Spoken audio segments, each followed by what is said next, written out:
Alors la vitrectomie sous endoscopie, c'est une nouveauté qui nous permet de compléter notre chirurgie habituelle rétinienne par une visualisation directe du segment postérieur de l'œil grâce à une petite sonde d'1 millimètre qui est glissée à travers le blanc de l'œil pour voir directement les structures postérieures de l'œil, comme une colonne de celluloscopie en chirurgie viscérale par exemple. Alors à l'évidence, ça s'adresse à des patients qui ont des pathologies très complexes comme les infections, la traumatologie ou des troubles dans les milieux au niveau du segment antérieur, ce qui permet en fait de shunter la visualisation classique et d'avoir accès directement au segment postérieur.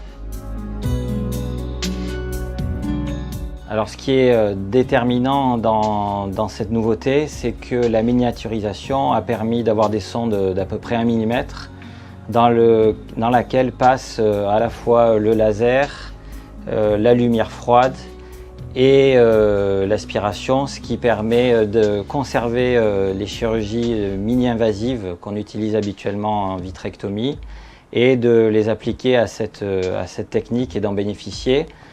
Donc les patients sont tout de même opérés en chirurgie ambulatoire, c'est-à-dire qu'ils ne dorment pas à la clinique, et notamment ici à la clinique Axiom avec un circuit court de prise en charge ambulatoire qui permet aux patients de sortir en début d'après-midi. Alors la chirurgie c'est donc effectuée sous anesthésie générale préférentiellement. La sortie du patient se fait le jour même, sauf complications en début d'après-midi. Le soir, le patient garde le pansement et dès le lendemain, on recommande d'enlever le pansement oculaire et de faire des soins éventuellement aidés par une infirmière au domicile. Mais la réhabilitation visuelle est en fait assez rapide sur les quelques jours qui suivent l'opération. Et en général, on a 2-3 jours de convalescence recommandés au domicile et puis on retrouve rapidement une autonomie.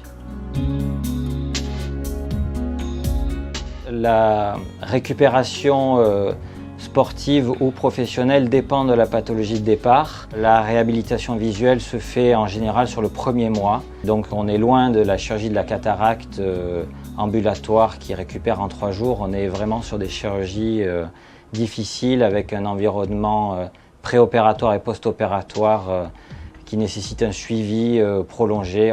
Donc on va dire à peu près une récupération de 1 mois sur le plan professionnel. La technique d'endoscopie ouvre en fait de nouveaux horizons tout simplement, puisque la technique classique est d'opérer à travers un microscope qu'on voit derrière, qui en fait permet une visualisation de l'antérieur vers le postérieur. En cas de traumato, de pathologie du segment antérieur très sévère, cet accès n'est pas possible et donc il y a tout un champ de chirurgie qu'on ne peut pas réaliser. L'avantage avec cet appareillage, c'est qu'on passe directement derrière ces opacités optiques et cela permet directement de traiter les pathologies du segment postérieur ou du corps ciliaire qui seraient inaccessibles sans cet appareillage. Alma Viva Santé, au cœur de l'excellence médicale.